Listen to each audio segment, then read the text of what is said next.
Are you ready to see the real reason why pros are playing better than you? Why pros are playing better than 99% of the viewers watching? A pro will more than likely drop more kills than you will. Let me tell you a secret. It's not because they're hacking. I know there's all these rumors and videos of, you know, hackers and this and that, but listen, I know everyone's got an opinion, and I'm sure the comments are going to flood with a lot of negativity, but I truly believe that most of the pros, like 99% of the pros that we see, are legit gamers. I don't know about the 0.1% that try to cheat. I think they do get caught. Have there been people that cheated and probably haven't got caught? Yeah, I won't say so, but the pros like Aiden and Full and Shifty and Joe Rowe, the people that get accusations for those players, I think they're all, so I know they're all legit. Like, they're just legit. So let's look at players like that. The Biffle. How is he so good? What do they work on? So I want to start off by really understanding the first concept, and that is about the top 0.1% of anything, okay? And in this scenario, let's just use again Biffle. Now, Biffle's always been good since Warden's come out. He's always been a demon. But let's just say now, for example, when it's his full-time job, career, whatever it may be, like, you guys want to name it, let's just talk about now, okay? Again, I don't know the numbers, but I'm guessing and assuming he's putting like 8 hours a day in, okay? Sometimes more. So let's just say 8 hours, okay, into this game. When he plays each game, he gets, let's just say 30 kills. Obviously, some games less, some game more. Let's play 30 kills, okay? Imagine this now, 30 kills, okay, a game, and he's playing, let's just say 2 games an hour, okay? Because, you know, it takes a bit of time. So we have 60 kills times 8, okay? So we have 60 times 8 now. We're going to get to the reason why I'm doing maths right now. You guys are like, why are we doing maths, you know? I'll give you guys a reason in a second, okay? So now we have a lot of kills a day, okay? Now, why is this important? Because if you think about it, right, he's getting, let's just say 500, but it's 480. Let's just say 500, okay? He's getting 500 kills a day. Okay, so he's getting 500 kills a day playing. So that is every time you get one kill, you're working on your muscle memory for that. You're kind of training that. You're kind of sharpening that mechanic or that tool. So let's watch this one right now, for example. I'm playing right now. You see I'm going for this one kill. Whatever happens, I can obviously hear this guy. Let's fast forward a little bit and see what happens. Do I kill him or not? I end up dying, okay? So this right here, this exchange, this gunfight right here, we can watch it back, watch it back. See, I got sniped. I can then learn from that. So that one kill, I can learn from it, wherever my feedback may be. My feedback may be sliding sideways instead of forwards because of snipers. So now I know when I see a sniper, slide sideways so it messes up their sentry, okay? So I've learned from that. So now, every gunfight, whether you win or lose, you can learn from, okay? So every single day, Biffle is learning whether it's whether it's actually he's taking it in or just subconsciously, he's learning by mistakes and things he did well, like 500 times, okay? The average player may play for 2 hours, okay? Now, in these 2 hours, people that maybe are a little bit slower, they may get 6 kills a game, okay? So 6 times 2. Now we're going to times that by 2, okay? Realistically, you may get maybe like 24 kills in a day of Warzone. Okay, that is in theory 24 gunfights. Okay, now again, I'm sorry to bore you. So each day, every single day, Biffle is getting into around 20 times your gunfight. So he is learning at a rate 20 times you. Okay, so now Biffle every single day is getting 20 times more knowledge than you are, and he's already ahead of you. So the gap gets bigger and bigger and bigger, okay? So when people ask, like, see why, you know, what the pros are doing, the big part of it is just the number of hours they're putting in and therefore learning from, okay? That's a huge part of it. The other part of it is training specific mechanics, okay? So one thing I would say that you could do, things I've learned from the pros, is they train mechanics and they do the nerdy stuff, the little stuff, okay? So something that I would always see a pro do, like a Warzone pro, okay, is the little stuff. What that is comes down to a few different things, okay? So one is just knowing the map like the back of its hand, but also the spots, lines of sights, chest locations, just different things like that is super important. Not only knowing the lines of sight, but just having everything. So everywhere you go, you technically have the advantage in terms of knowing the area. That's a big advantage of playing a BR because the map is the same. So every map you're going into the same area. They also, with this more time and stuff, they're going to learn zone, like circle rotations, building spots like that, kill streaks, little bugs, broken stuff, just everything. They're going to have all the little stuff, okay? So now in every gunfight, let's just say they're having a 4v4 gunfight. Now it's a team fight, right? A 4v4, pros versus 4 normal players, right? Imagine all 4 of the pros have all used, let's say 5 little stuff each, okay? And we'll go for an example of that. So 5 each, okay? So let's just say, I don't know, that's all the little stuff, okay? Now from the other team, the normal players, they all use, say, 1 little stuff each. So for example, this could be like using a slightly broken, you know, grenade. So this, yeah, like a grenade. This could be like a really good angle. Okay.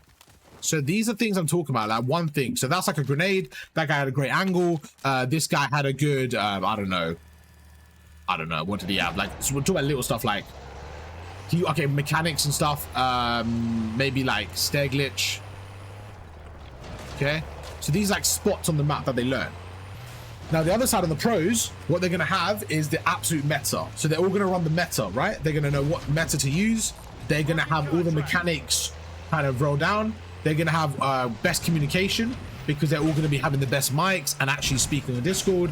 So these are all little things that add up. Communication, right? They're going to have their scuff, their equipment. Like these are little things that add up. For example, like imagine you're playing a team of 4 and one of you have a normal controller. Like these are just little things that add up in these gunfights, okay? Timings are super important. For example, right here, they know the timing of this contract. They know, for example, how much, you know, 200 meters may take to get there. These are small timing things that help you. Why do they help you? Because right now, imagine this is 200 meters and they could know, for example, when we get a bounty here, the bounty place could be this. Like just little things that give you the advantage. Contracts, how they work, what order to do, stuff like that. These are just little things that I would say give pros advantages, especially when they're playing against people that they're already better than. Having the little things is super helpful as well, okay?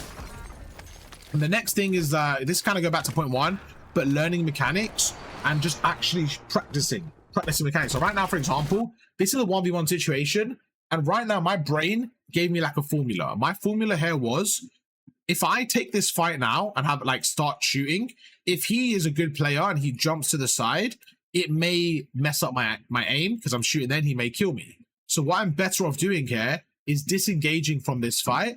Okay, so disengaging, because now from his perspective, he doesn't know if I'm going to re-challenge him, or if I'm running away that way, or if I'm running away to the left, or I'm going prone and going to wait for him. He doesn't know. So he has 2 options mainly, okay? So I have a couple of options what I could do. Now he has 2 real options.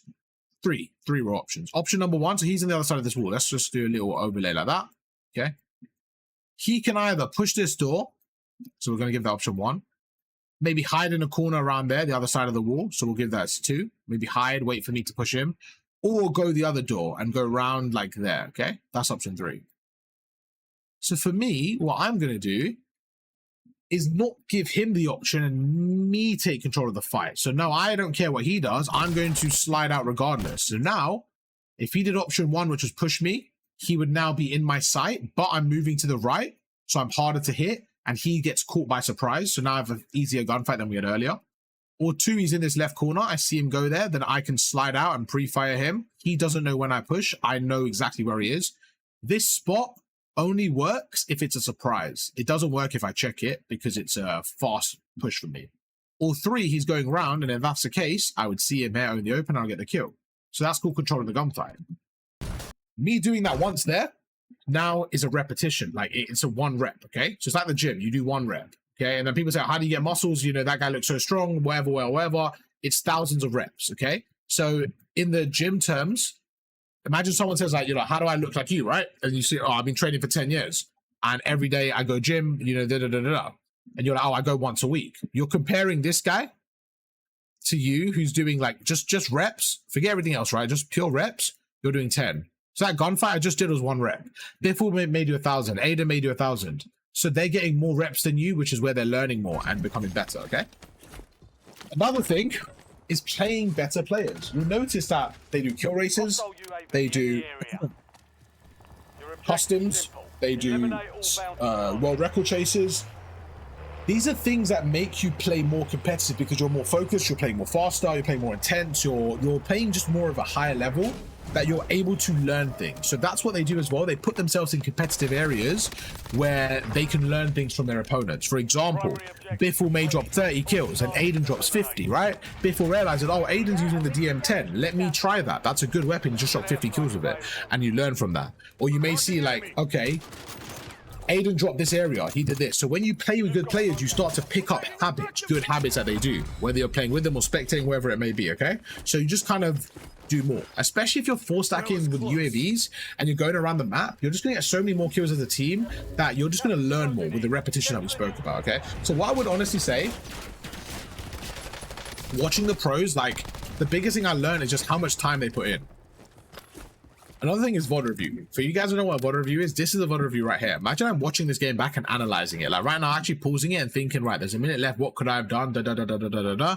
Instead of it being live in the moment, you pause and you allow yourself to think, what could I have done? So could I have done is one. Okay, so that's really important. What could I have done? What did I do? Okay, basically, what did I do? And then how close could we get these together? So what was the best play in the world? Like 100% perfect play. Okay, what was your play and what was the worst play? So then wherever you are, how can we get it to 100%? And if we make a play that was almost perfect or flawless or whatever we want to call it, let's say it was a great play, our next job is to remember that, see what we did, what activated that. Yeah, what kind of activated that in my head? Why did I make that play? And can we keep doing it consistently? And when you see someone like Biffle, you'll notice he does simple things consistently well, and that's what makes him look so good.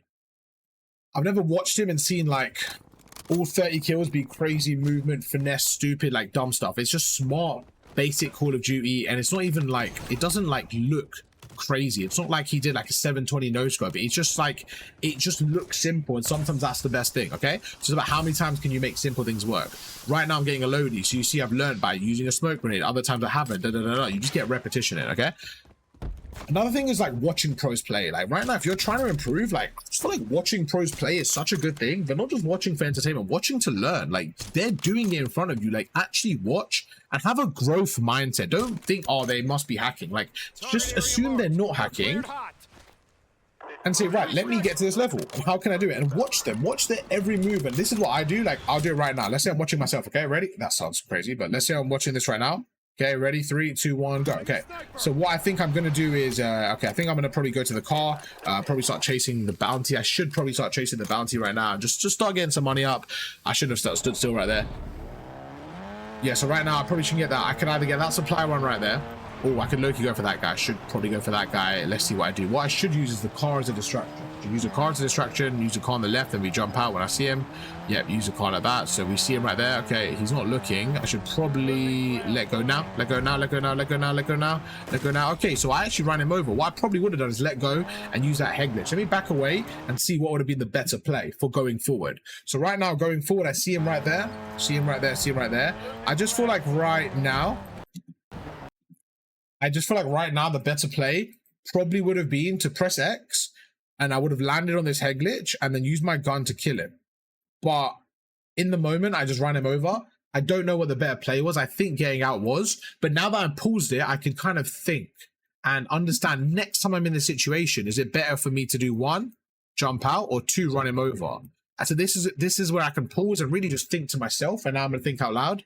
I think going to the head glitch is better, just because with cars, it could sometimes be unpredictable. Like if he, for example, went behind there, that barricade, and turned around and I was driving past right there, he has a free shot on me. So I think I just feel safer knowing I could get out and shoot him while he's turned around.